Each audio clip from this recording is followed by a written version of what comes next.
여러분 안녕하십니까? 뉴스9 윤종호입니다. 서천 화재 현장 방문을 통해 화해의 실마리를 잡은 윤석열 대통령과 한동훈 국민의힘 비상대책위원장. 오늘 하루 말을 아꼈습니다. 갈등을 완전히 봉합하는 데 시간은 걸리겠지만 그렇지 않고서는 총선 승리를 장담할 수 없다는데 공감하는 분위기입니다. 용산 대통령실의 움직임, 한 위원장의 일거수일투족이 관심사일 텐데 어떤 일들이 있었는지 먼저 황병중 기자가 한 위원장부터 알려드립니다. 국민의힘 한동훈 비대위원장은 김건희 여사와 관련한 기자들의 질문에 언급을 자제했습니다. 여사 리스크 관련해서 입장이 변했을지요. 제 생각은 이미 충분히 말씀드렸습니다. 김 여사 문제는 국민 눈높이에서 바라봐야 한다는 기존 입장에서 바뀐 건 없다면서도 추가 언급은 피한 겁니다.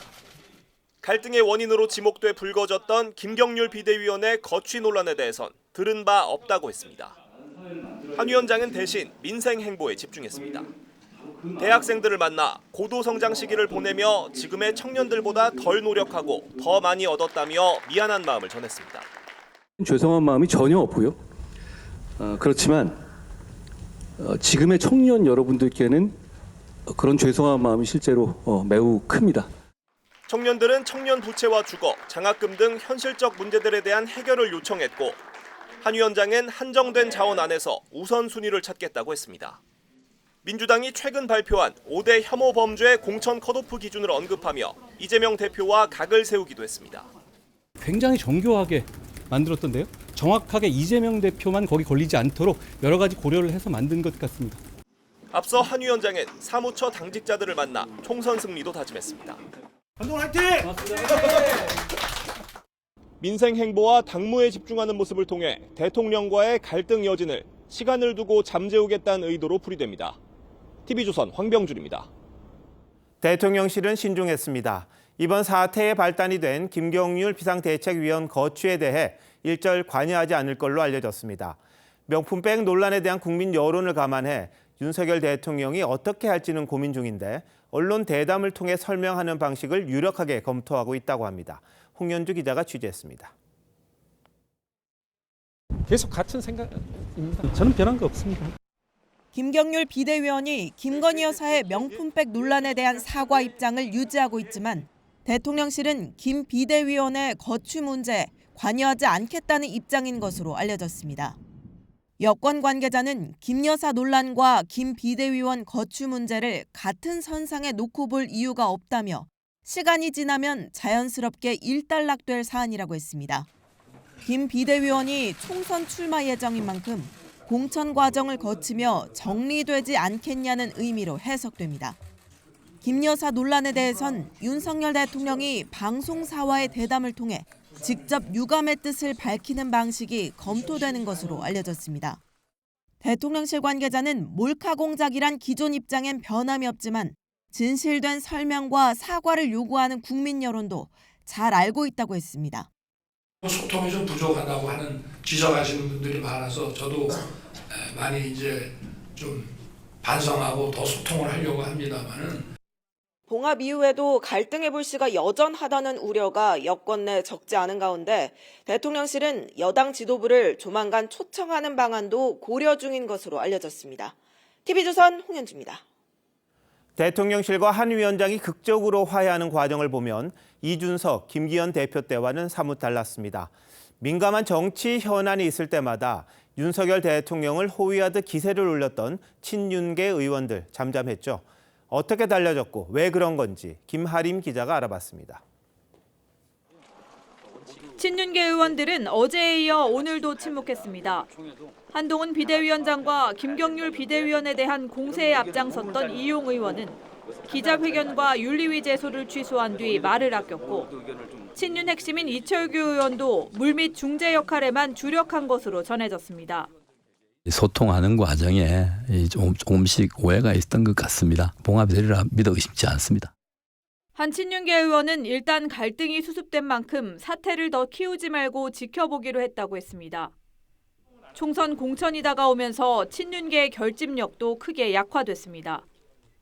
지난 21일 이용 의원이 의원 단체 대화방에 올린 한 위원장 관련 메시지에 호응한 건 두 사람뿐이었는데 지난해 1월 나경원 당시 당대표 후보의 선거 불출마 촉구 연판장에 서명한 건 50명. 또 지난달 김기현 대표 용퇴를 주장한 의원들 비판에 나선 의원들이 18명에 달했던 것에 비하면 규모가 크게 줄었습니다. 친윤 핵심인 장제원 의원의 불출마 선언으로 구심점이 없어진 데 이어 공천을 앞두고 비대위원장 사퇴를 요구하는 데 따른 부담감도 영향을 준 거란 분석이 나옵니다. TV조선 김하림입니다. 민주당은 윤석열 대통령과 한동훈 비대위원장이 화재 현장을 정치적 쇼를 위한 무대로 삼았다고 비판했습니다. 상인들은 속이 타는데 갈등 봉합만 강조했다는 겁니다. 이재명 대표는 해병대를 찾아 장병들을 위한 공약을 내놓았습니다. 최홍국 기자가 전해드립니다. 민주당은 회의 도중 2차례나 서천시장 상인들의 항의 영상을 틀었습니다. 우리 상인들을 위해서 오시면 안 돼요? 윤석열 대통령과 한동훈 비대위원장이 화해 장면 연출을 위해 이용했다는 겁니다.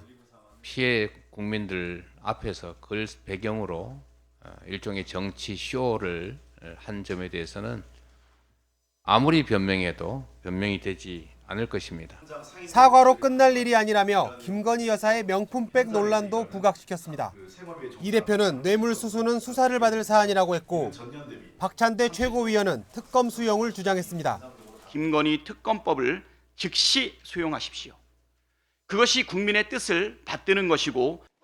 회의가 끝난 뒤 이 대표는 해병대 이사단을 찾아 장병들의 생활시설을 둘러봤습니다. 장병이면 지금 몇 개월 남았어요? 이제 6개월 남았습니다. 이 대표는 장병 희생엔 특별한 보상이 필요하다며 예비군 기간을 1년 줄이고 병사통신요금 할인 비율을 50%로 높이는 등의 총선 공약도 내놨습니다. 부대 내 어린이집을 방문해 군 자녀들의 보육 여건도 점검했습니다. 민주당은 앞서 8년 동안 사용해왔던 당 로고와 상징을 새롭게 바꿔 공개했습니다. TV조선 최원국입니다. 민주당 내부에서는 친문재인계와 친이재명계 간 공천 갈등이 본격화하고 있습니다. 친명 인사들이 잇따라 현역 친문 의원 지역구에 도전장을 내밀고 있는데 이재명 대표의 적극 지지층, 이른바 개딸 지원을 받으면 경선에서 이길 수 있다는 생각이 깔려 있습니다. 최원희 기자입니다. 친명 인사인 민주당 양문석 전 통영고성지역위원장은 지난해 6월 SNS에 수박의 뿌리를 뽑겠다며 친문 핵심인 전해철 의원 지역구 출마를 선언했습니다. 수박은 친명 강성 지지층이 비명계를 지칭할 때 쓰는 속어입니다. 양 위원장은 이 발언으로 당직 정지 3개월 징계를 받았지만 최근 공천 적격 판정을 받았습니다. 또 다른 친명 인사인 이현희 민주연구원 부원장은 서울 동작 출마를 준비하다 지난 20일 친문 도종환 의원 지역구로 옮겼습니다. 김문수 당대표 특보 등 현역 친문 지역구에 출사표를 던진 친명 인사는 모두 11명에 달합니다. 지역 기반이 부족한 친명 인사들이 친문 현역 의원들 지역구에 도전하는 이유는 친명 지지자들이 움직이면 경선에서 승산이 있을 거란 판단 때문인 걸로 보입니다. 추미애 전 장관 등 친명계 일각에선 윤석열 정부를 탄생시킨 건 문재인 정부라며 책임론을 거론하지만 친문 진영에선 대선 패배 1차 책임은 대선 후보였던 이 대표에게 있다며 맞서고 있습니다. 이제 수박들 나가니까 그다음에 이제 좀 덜한 멜론들 나가라라고 할 수가 있는 거고 친문들 나가라. 두 진영 간 경쟁이 본격화하면서 총선 결과에 따라 당내 역학 구도가 달라질 수 있다는 관측도 나옵니다. TV조선 최원입니다. 이준석, 양향자 두 신당 대표가 합당을 선언했습니다. 제3지대에서 연대를 모색하고 있는 5개 그룹 가운데 처음으로 통합에 성공한 겁니다. 총선 불출마를 선언했던 이낙연 전 대표는 광주에 출마할 가능성을 내비쳤습니다. 장세희 기자의 보도입니다. 주황색 넥타이를 맨 개혁신당 이준석 대표와 주황색 셔츠를 입은 한국의 희망 양향자 대표가 나란히 기자회견장에 섰습니다. 우리는 서로의 비전과 가치에 동의합니다. 우리는 이 자리에서 합당을 선언합니다.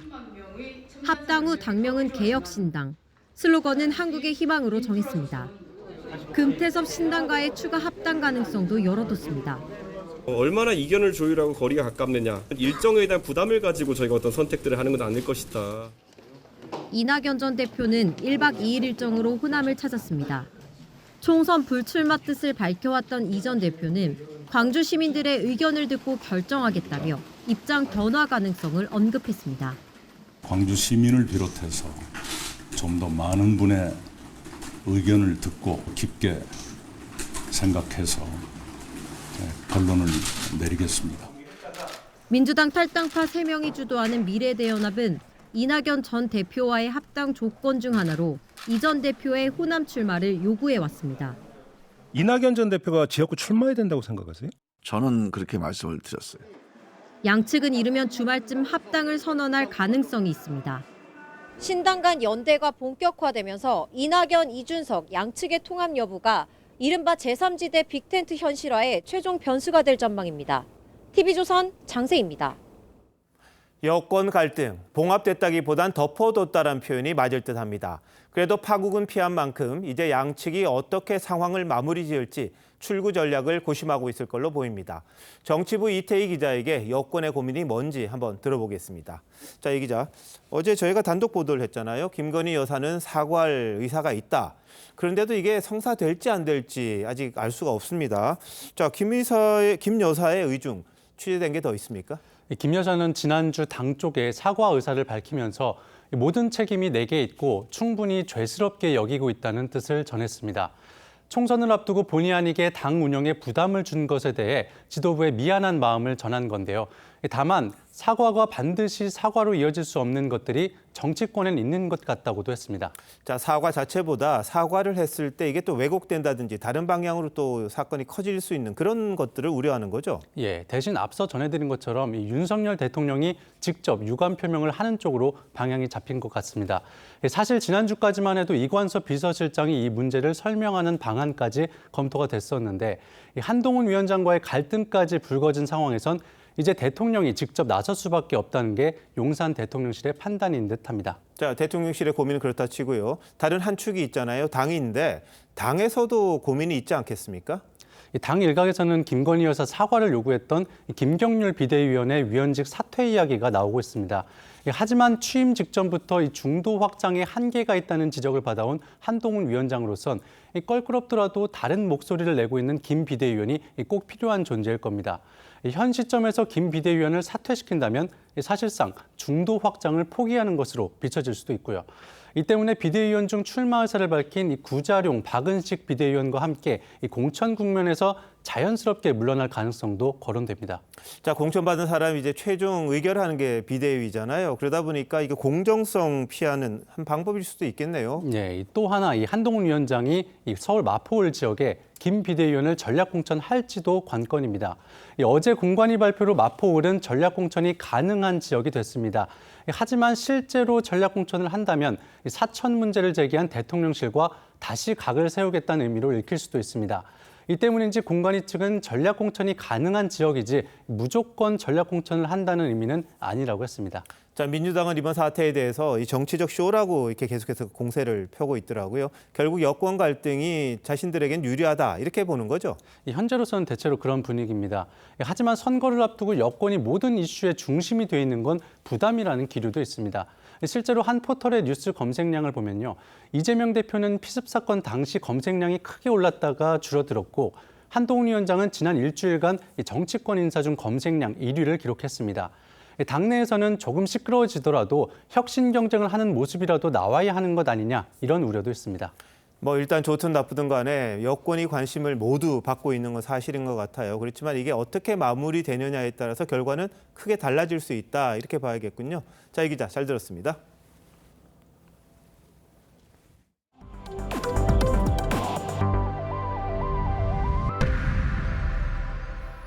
북한이 열흘 만에 미사일 도발을 했는데 이번엔 전술핵을 실을 수 있는 순항미사일 여러 발이었습니다. 평양에선 지난 2000년 6.15 공동선언을 상징하던 기념탑을 철거했다는 소식이 들려왔습니다. 우리 군은 북한이 전쟁을 선택하면 지도부부터 제거하겠다고 경고했습니다. 김충영 기자입니다. 북한이 오늘 오전 7시쯤 서해로 순항미사일 여러 발을 발사했습니다. 한미 군 당국은 정확한 발사 지점과 미사일 개수 등을 분석 중인데 전술 핵탄두 화산 31을 장착할 수 있는 기종일 가능성이 높은 걸로 보고 있습니다. 고도 600m에서의 공중 폭발 타격 방식을 적용하면서 핵 폭발 조종 장치들과 기폭 장치들의 순항미사일 도발은 지난해 9월 이후 넉 달 만으로 대기권 밖까지 올라가는 탄도미사일과 달리 고도 1km 이하로 낮게 비행해 레이더 탐지가 어렵습니다. 지난해 말 남북을 적대적 두 국가로 규정한 김정은은 대륙간 탄도미사일 ICBM과 해안포, 극초음 미사일, 해거래를 번갈아 쏘며 도발 수위를 높여왔습니다. 지난 2000년 남북 정상회담 상징물인 평양의 조국 통일 3대 연장 기념탑도 폭파된 것으로 전해졌습니다. 신원식 국방장관은 전략 스텔스기 F-35A를 운용하는 공군기지를 찾아 경고했습니다. 독수리 알파 편조는 임무를 부여하면 언제든 엄밀히 침투하여 적감껏 원칙에 따라 응징할 것. 해군 특수전 요원들의 적진 침투 훈련 모습도 공개됐습니다. 한미 군 당국은 긴밀한 공조를 통해 북한의 추가 도발 징후를 주시하고 있습니다. TV조선 김충령입니다. 지난해 말 국내 조선업계를 강타했던 해킹 피해는 북한 김정은 국무위원장이 진두지휘했다고 국가정보원이 밝혔습니다. 해군력을 키우기 위한 의도였다는데 이 같은 해킹은 주요 공공부문에만 하루 평균 160만 건이 넘었다고 합니다. 국정원은 총선을 앞두고 해킹 공작이 더 심해질 거라고 경고했습니다. 이태영 기자의 보도입니다. 지난해 1월 한미연합연수 관련 프로그램을 운영하는 국내 IT 업체 원천징수 영수증이란 이메일이 날아왔습니다. 연말정산 시기에 맞춰 악성 코드를 보낸 건데 염두를 북한식 염두로 쓰면서 꼬리가 밟혔습니다.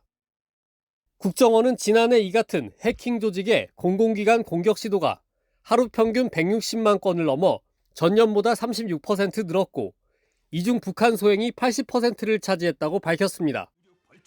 특히 김정은이 해킹 공격을 진두지휘했는데 김정은의 해군력 강조 뒤 국내 조선업체 4곳이 해킹당했고 무인기 생산 강화를 지시하자 무인기 관련 기업 엔진 자료가 유출당했습니다. 무인 정찰기 색별 4형과 공격형 무인기 색별 9형이 김일성 광장 200m 상공을 2차례 기인하게 됩니다. 최근 북한 해커가 생성형 AI 기술을 활용해 해킹 대상을 물색하거나 기술을 검색하는 정황도 포착됐습니다. 총선을 앞두고 북한이 가짜뉴스나 딥페이크 영상을 유포하거나 선거 시스템 해킹 시도도 심해질 거라고 전망했습니다. 허위 조작 정보를 갖다 확산시킨다든지 치명적인 영상, 이미지, 목소리 이런 걸 통해서 유권자들한테 큰 영향을 미칠 수 있게 됐고 이에 따라 선관위의 보안 관리 강화 필요성도 커지고 있습니다. TV조선 이태용입니다. 일본군 위안부를 매춘에 비유하는 발언을 강의 중에 해서 재판에 넘겨진 류석준 전 연세대 교수가 1심에서 무죄를 선고받았습니다. 학문의 자유를 보장해야 한다는 취지인데 위안부 단체가 할머니들에게 허위 진술을 교육했다는 발언에 대해서는 유죄가 인정됐습니다. 조덕형 기자입니다. 류석준 전 교수는 2019년 연세대 강의에서 위안부는 강제 연행되지 않았다며 매춘의 일종이라고 말했습니다. 이에 위안부 할머니 등이 류 전 교수를 명예훼손으로 고소했습니다.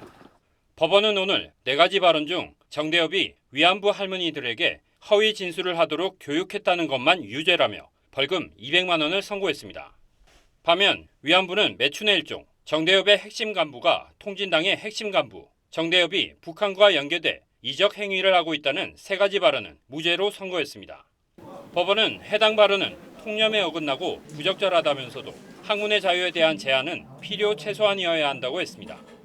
재판 후 유 전 교수는 제일 중요한 건 위안부가 매춘을 했다는 발언이 무죄가 된 것이라며 항소하겠다고 했습니다.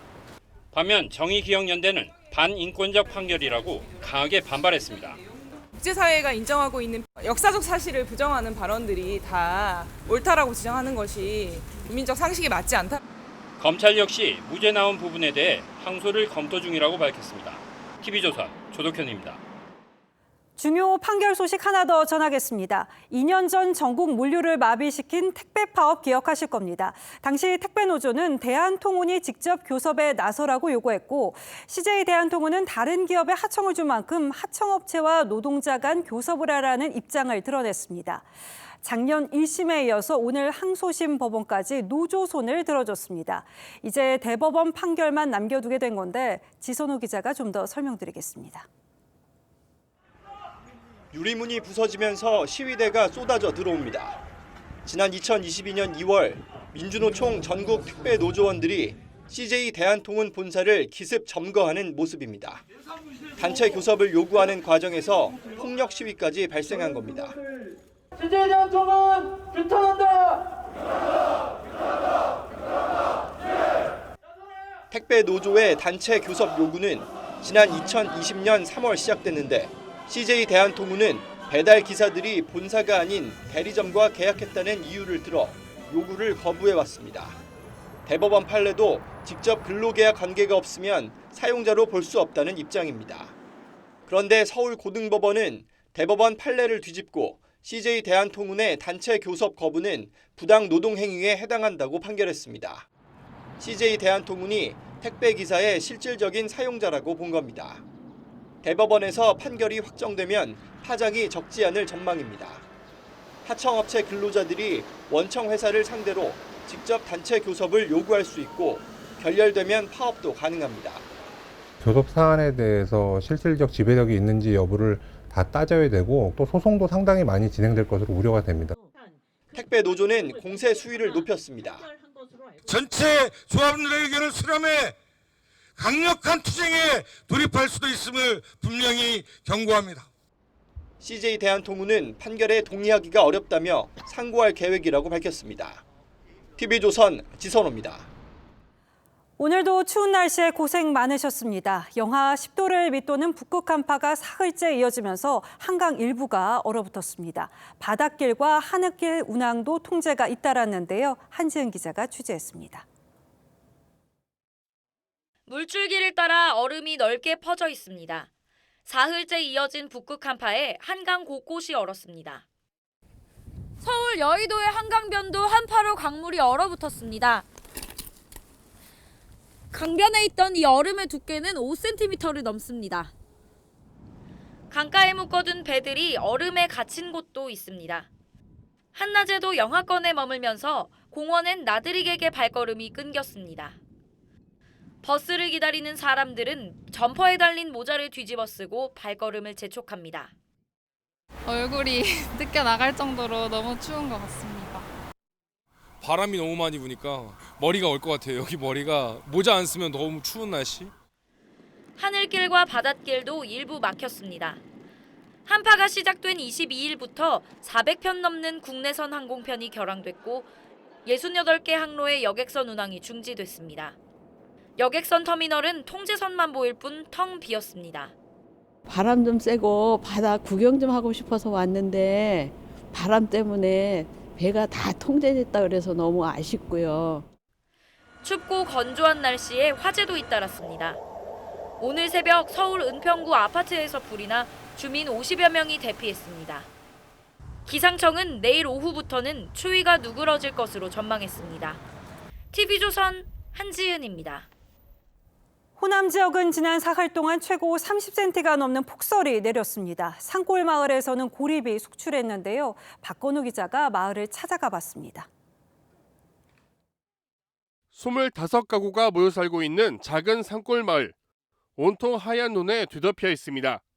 제설이 이루어지지 않아 진입로가 어디인지 구분하기 어렵습니다. 해발 350m의 마을로 들어가는 길목은 이렇게 무릎 높이까지 눈이 쌓였습니다. 8순이 넘은 어르신은 당장 병원에 가야 하는데도 사흘째 집 밖을 나서지 못하고 있습니다. 이제 못 가지. 눈 녹으면 가야지. 오늘도 지금 병원에 가야 하는데 못 가. 사실상 고립이야. 밥도 방에서 힘먹은 게 밥도 방에서 안 힘먹으면 뭐 밥도 굶어 죽겠어. 제설차를 기다리다 못한 이웃 마을 주민들은 트랙터를 동원해 스스로 눈을 치우고 있습니다. 허리가 굽은 어르신들도 눈삽을 들고 힘을 보탭니다. 뛰는 게 힘들죠. 나이 때문에 이제 그 헛없이 눈은 치해야 사람이 다니니까 이제 그걸 치고 있지. 눈 무게를 이기지 못해 폭삭 주저앉은 비닐하우스와 쓰러진 복분자 나무는 손도 못 대고 있습니다. 아침에 나와서 보니까 이렇게 씻어졌어요. 막중한 손해가 나죠. 지금 복구 하나만. 호남과 서해안 일부 지역에 내려진 대설특보는 모두 해제됐습니다. 하지만 화순과 진도 등 일부 지역의 산간 도로와 무등산과 내장산 등 국립공원 일부 구간은 여전히 통제되고 있습니다. TV조선 박건우입니다. 폭설에 고립돼 병원에 가보지 못하는 상황 보셨는데요. 서울 쪽방촌 어른들은 낙상 사고 위험에 아예 집안에서만 지냅니다. 기댈 곳은 도시락을 들고 찾아와주는 봉사자들 뿐입니다. 고승현 기자입니다. 사람이 지나다니기 어려워 보이는 좁은 골목길. 다닥다닥 붙은 집들의 창들은 헐어 찬바람을 맞기 힘들어 보입니다. 이 동네의 한 쪽방에 사는 장원익 씨. 요즘 하루 종일 2평 남짓한 집안에만 있습니다. 평소 거동이 불편한 데다 최강 한파로 낙상 사고 위험이 높아졌기 때문입니다. 그전에는 이제 복지관 가서 놀고 거기서 밥 먹고 그러고 오고 오후에 오는데 요 근래는 축구공이 안 가. 당장 끼니가 걱정인 장 씨에게 반가운 손님들이 찾아왔습니다. 안녕하세요. 따뜻할 때 드시고 건강 챙기세요. 장 씨에게 서울시가 배달해주는 하루 2끼의 도시락은 생명줄과도 같습니다. 나한테는 많은 도움이 되죠. 라면 제일 많이 먹는 게 라면이지. 비닐 천막에서 한 대짬을 자야 하는 노숙인들에게 이번 북극 한파는 더 견디기 힘듭니다. 서울시는 동사자가 발생할까 순찰 인력을 2배로 늘렸습니다. 안에 계세요. 잠깐만 핫팩이랑 캔커피 좀 드리게. 너무 추우시죠? 노숙인 쉼터 이용자도 하루 200명으로 평소보다 2배 늘었습니다. 제일 추운 날이잖아요. 추운 날은 아무래도 저희 추위를 피할 데가 없으니까요. 올 겨울 들어 가장 추웠던 어제 한랭 질환자는 전국적으로 15명 발생했습니다. TV조선 고승현입니다. 약에 취해 운전하다 20대 여성을 치어 숨지게 한 일명 롤스로이스 사건 기억하실 겁니다. 법원이 운전자에게 징역 20년을 선고했습니다. 검찰 구형을 그대로 받아들인 겁니다. 재판부는 운전자가 피해자를 보며 웃는 등 반성하지 않았다고 했습니다. 권영석 기자가 보도합니다. 검정색 롤스로이스가 인도를 침범해 벽을 들이받은 뒤 멈춰서 있습니다. 경찰이 주변을 두리번거리는 한 남성을 에워쌉니다. 지난해 8월 서울 압구정에서 마약에 취한 운전자 신모 씨가 20대 여성을 쳤습니다. 신 씨는 피해자를 돕지 않고 현장을 벗어났고 피해자는 끝내 숨졌습니다. 신 씨는 사고 직후 마약을 처방해줬던 의사를 찾아가 증거를 없애려 한 혐의도 받고 있습니다. 약물 과다 복용 혐의 인정하십니까? 1심 법원은 신 씨에게 징역 20년을 선고했습니다. 재판부는 증거인멸에 급급했고 피해자를 보며 웃는 등 비정상적 행위를 했다고 했습니다. 유족 측은 끝까지 반성하지 않는 신 씨의 태도에 울분을 터뜨렸습니다. 혐의에 대해서 모두 솔직하게 인정을 하고 잘못을 뉘우치는 태도가 우선이 되어야 된다라는. 오늘 검찰은 신 씨에게 마약을 처방해준 의사 연모 씨를 구속 기소했습니다. 염 씨는 이 사건과 별개로 수면 마취 상태 여성 환자 10여 명을 불법 촬영하고 일부 성폭행한 혐의도 받고 있습니다. TV조선 권영석입니다. 200개 넘는 점포를 태운 충남 서천 시장 화재 원인을 밝히기 위한 합동 감식이 이뤄졌습니다. 불이 나면 자동으로 신고해주는 시스템이 늦게 작동돼서 피해가 커졌다는 소식 어제 전해드렸는데요. 이 시스템은 불과 20일 전 있었던 이 소방점검에서는 이상이 없다는 판정을 받았던 것으로 드러났습니다. 김다로 기자입니다.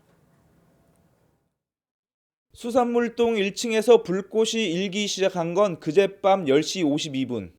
소방에 신고가 접수된 건 16분 뒤인 11시 8분. 3분 뒤 소방차가 도착했지만 불길은 이미 주변 점포로 번진 뒤였습니다. 당시 소방서에 화재를 신고한 건 사람이 아니라 각 점포에 설치된 자동 화재 탐지 속보 시스템입니다. 열이나 연기를 감지하면 소방서에 자동으로 화재를 신고하는 장비입니다. 그런데 신고는 화재 발생 16분 뒤에야 이루어졌습니다. 차 타고 오는데 저쪽 끝에 쪽에 활 타는데 억장이 무너진다고 해야 되나? 소방당국은 자동 신고 시스템이 정상적으로 작동했다고 설명합니다. 어느 정도 화재가 발생해서 열이 발생했을 때 그걸 인지해서 작동하는. 지난 1일 소방점검에서는 시장 내부에 설치된 자동 탐지 설비에 이상이 없는 것으로 확인됐습니다. 하지만 전문가들은 점포 전체에 화염이 휩싸이는 이른바 플래시오버가 일어나기 전에 감지됐어야 했다며 시스템 이상 가능성을 제기합니다. 먼지가 쌓여 있다든지 그 감지기 자체에 어떤 페인트 칠이 칠해 있다든지 이런 다양한 원인들을 들 수가 있습니다. 정부와 지자체는 설 연휴까지 전국의 시장 점포 18만여 곳을 대상으로 화재 예방 실태를 점검하기로 했습니다. TV조선 김다로입니다. 손님을 태운 택시가 한밤중 고속도로를 역주행하다가 붙잡혔습니다. 길을 잘못 들자 고속도로에서 유턴을 해서 무려 37km나 반대 방향으로 질주한 건데요. 운전기사가 내놓은 변명이 어처구니가 없습니다. 이심철 기자가 보도합니다. 비상등을 켠 순찰차가 차선을 왔다 갔다 하며 경부고속도로 상행선을 달리는 차량들을 세웁니다. 모든 차량들이 멈춰서자 중앙분리대의 비상통로를 통해 하행선에서 상행선 방향으로 진입한 또 다른 순찰차가 질주합니다. 얼마 지나지 않아 앞서서 역주행하고 있는 택시를 가로막아 세웁니다. 택시의 아찔한 역주행이 끝나는 순간입니다.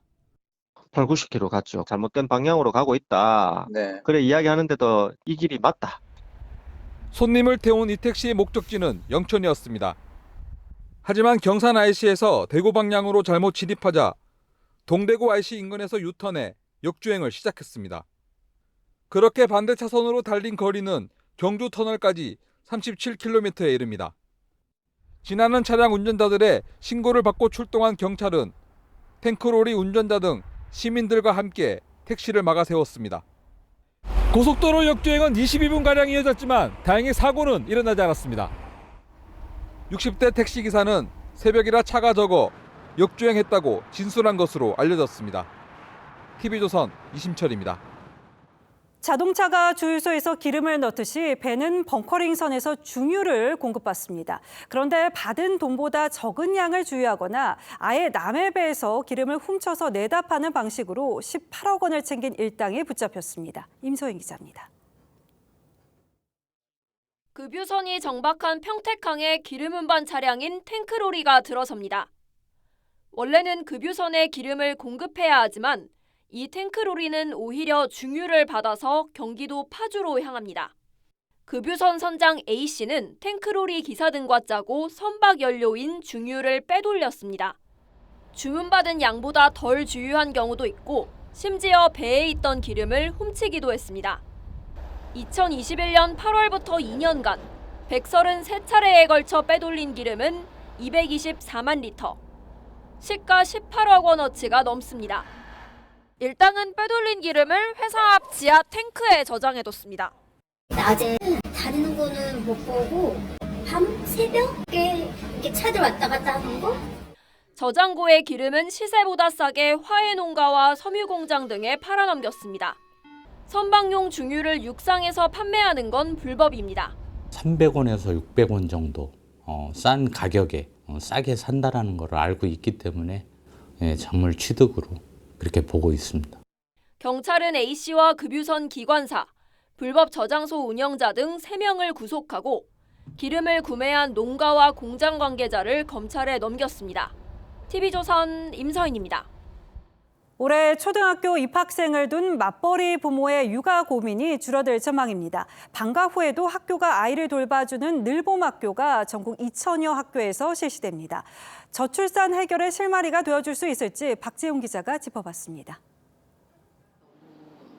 사남매를 둔 직장인 박태양 씨는 올해 막내를 초등학교에 입학시킵니다. 가장 큰 걱정은 아이들의 이른 학교입니다. 전화 안 받으면은 얘가 왜 아직도 안 왔을까? 뭐 밥은 먹었나? 그런 것들이 사실은 제일 이제 걱정이 되는데 저학년은 보통 오후 1시 이전에 수업이 마쳐 퇴근 시간인 6시까지 5시간 가까이 돌봐줄 사람이 마땅치 않습니다. 출퇴근 시간과 아이들의 등하교 시간이 맞지가 않는 부분이 제일 큰 문제인 거고, 아침 7시부터 늦게는 저녁 8시까지 학교가 아이를 돌봐주는 늘봄 학교가 새학기부터 전국 2,000여 개 초등학교에서 시작합니다. 올해는 1학년, 내후년엔 모든 학년으로 확대됩니다. 교육의 힘으로 저출생 위기 대응, 사교육 부담의 대폭 경감까지 난제 해결의 실마리를 하나씩 풀어나가겠습니다. 교육부는 늘봄 학교에 별도 인력을 둔다는 방침이지만 일부 교사들은 결국 업무 증가로 이어질 거라고 주장합니다. 제대로 된 기반 없이 추진하는 늘봄 학교를 확대 시행을 당장 철회하라. 윤석열 대통령은 저출산 대응을 위해 늘봄 학교 정책이 반드시 성공해야 한다고 말했습니다. TV조선 박재훈입니다. 사흘 후면 50인 미만 사업장까지 중대재해처벌법이 적용됩니다.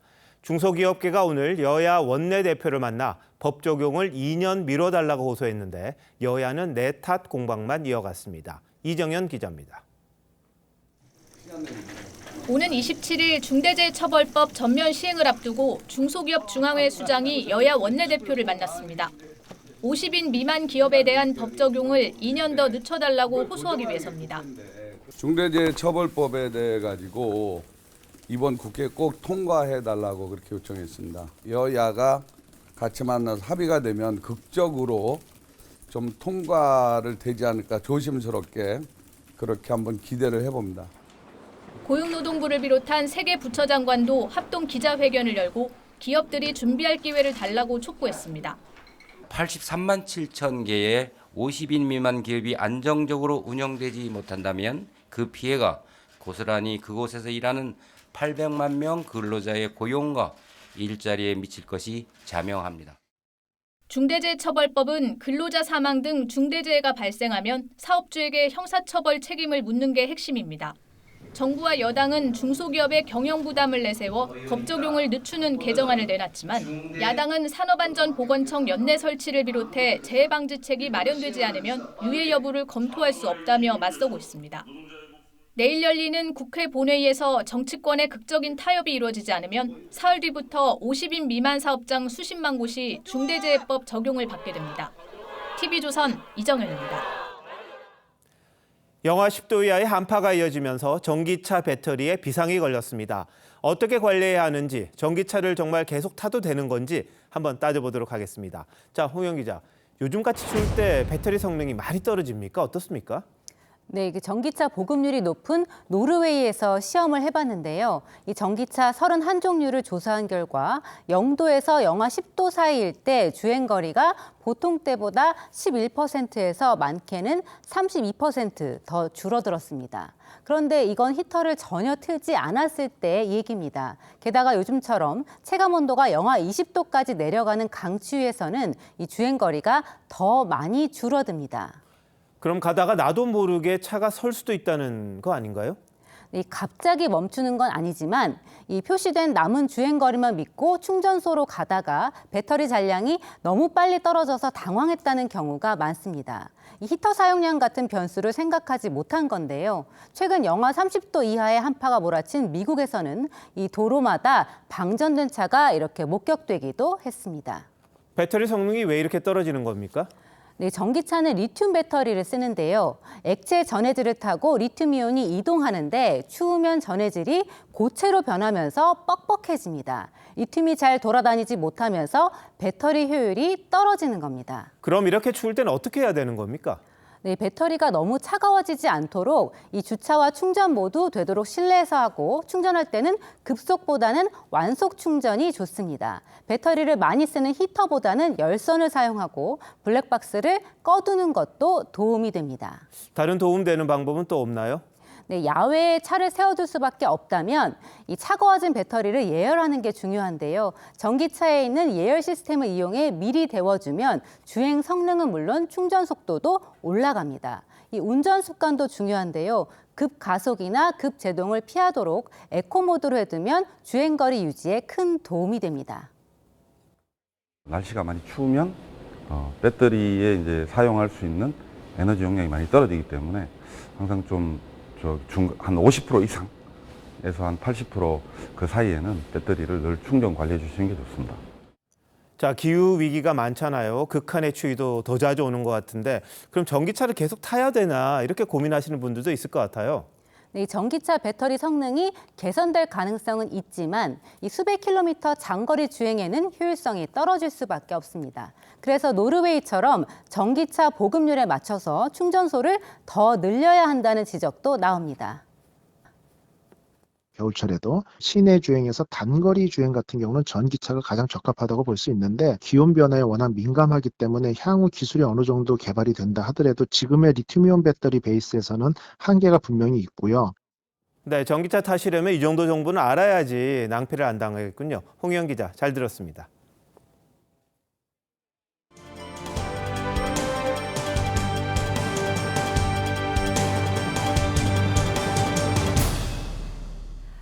트럼프 전 대통령이 공화당 두 번째 경선인 뉴햄프셔 예비선거에서 또 승리했습니다.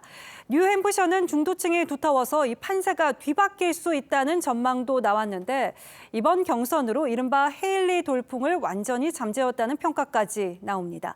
이 분위기라면 올해 미 대선은 사상 처음으로 전현직 대통령의 재대결로 치러질 가능성이 커졌습니다. 김자민 기자입니다.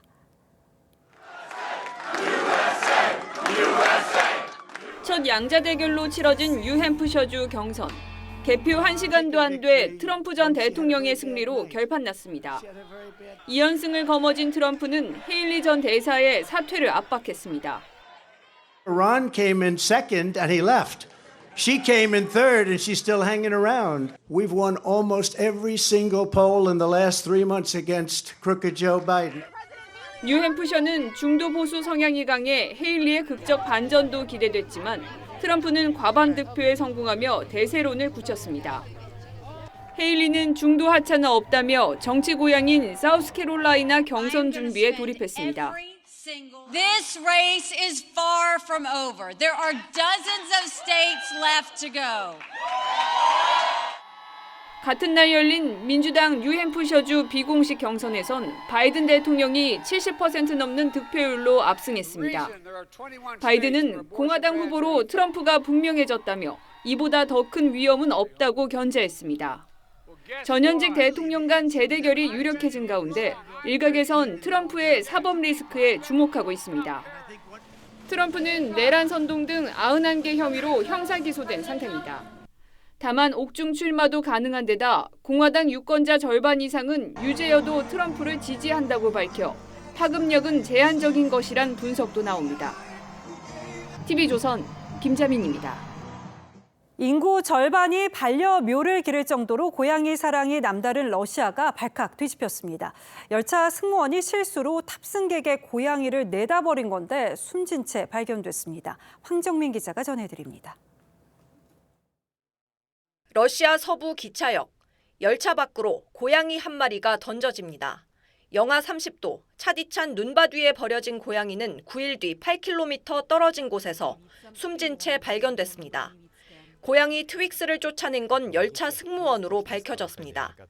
보호자가 잠든 사이 트윅스가 이동장을 나와 객실을 돌아다니자 길고양이라고 보고 내보낸 겁니다.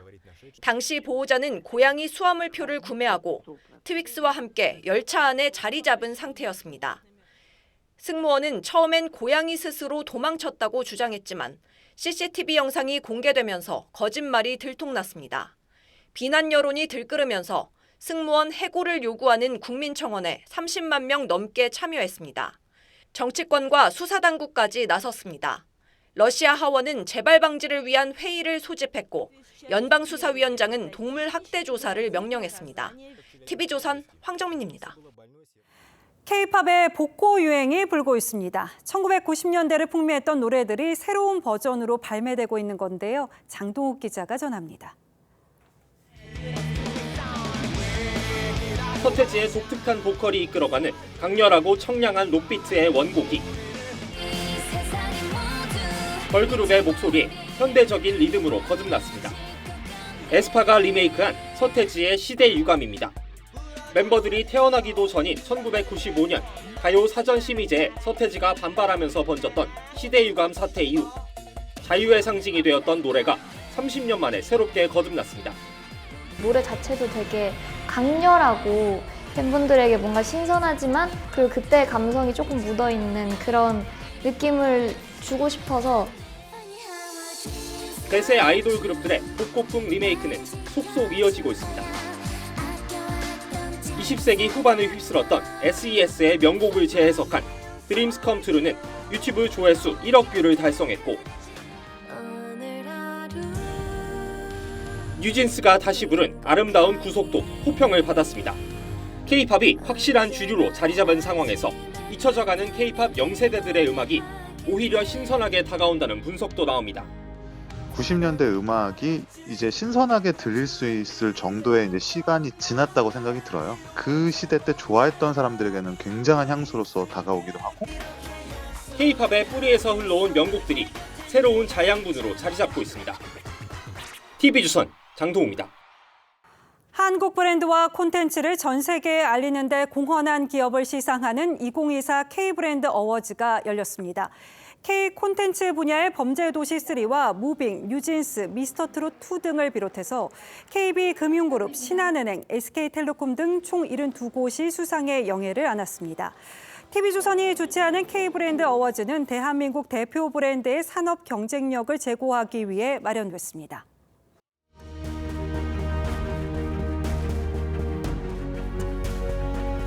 이름난 셰프가 와인을 믹서에 붓습니다. 30초쯤 돌리더니 잔에 따릅니다. 실리콘밸리 억만장자자 요리과학자 네이선 미어볼드가 창안한 하이퍼 디캔팅입니다. 와인을 미리 한두 시간 따라 놓는 과정을 30초에 압축한 극단적인 디캔팅이죠. 값싼 와인의 맛과 향을 살려준다고 해서 화제였습니다. 하지만 여기저기서 와인 전문가들이 실험한 결과는 신통치가 않았습니다. 매사 억지로 서두르는 것보단 순리를 따르는 게 나은 법이죠. 실학자 연암 박지원이 천하 만사를 망가뜨리는 이 8글자를 말했습니다.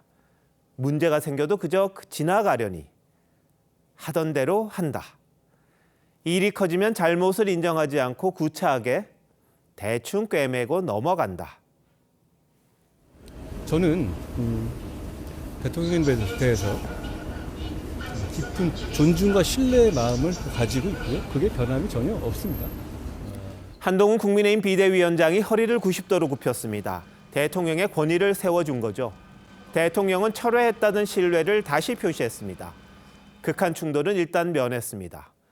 두 사람은 돌아오는 열차에서 긴 얘기를 나눴다고 했습니다. 그런데 김건희 여사 논란은 일절 언급하지 않았다고 합니다. 한 위원장은 오늘도 언급을 피했습니다. 김 여사에 대한 입장이 바뀌었느냐 이런 질문에 제 생각은 이미 충분히 말씀드렸다고 했습니다. 갈등의 핵심인 명품백 리스크를 어떻게 해소할지는 대통령실도 전혀 설명이 없습니다. 그래서 거의 모든 언론이 봉합이라는 표현을 썼습니다. 봉합은 수술을 하려고 절단한 자리나 잘라진 자리를 꿰매 붙이는 겁니다. 물론 수술을 끝내는 마무리 절차이기도 하죠. 그런데 수술은커녕 환부를 찬찬히 살펴보지도 않고 서둘러 꿰매는 봉합은 아니겠지요. 보이지 않는 고릴라라는 말도 있습니다. 딴 생각에 온 신경을 쏟으면 농구장에 고릴라가 나타나도 보이지가 않는다고 합니다. 나무만 보고 있으면 소리 없이 숲으로 다가오는 산불이 보이지 않습니다. 그 불이 제 풀에 꺼질 리도 없습니다. 1월 24일 윤정호의 오늘 봉합 열차 어디로였습니다.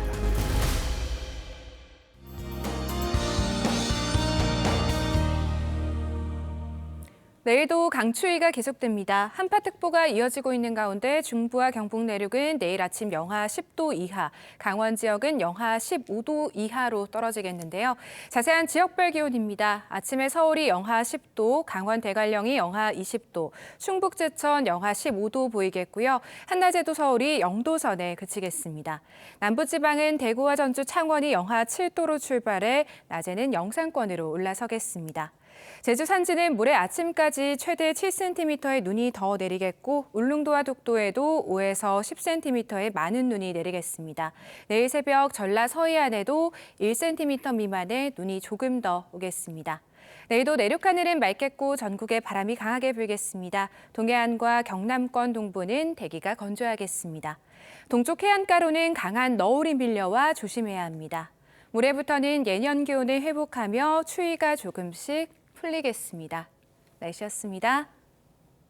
1월 24일 수요일 뉴스9 마칩니다. 시청해주신 여러분 고맙습니다.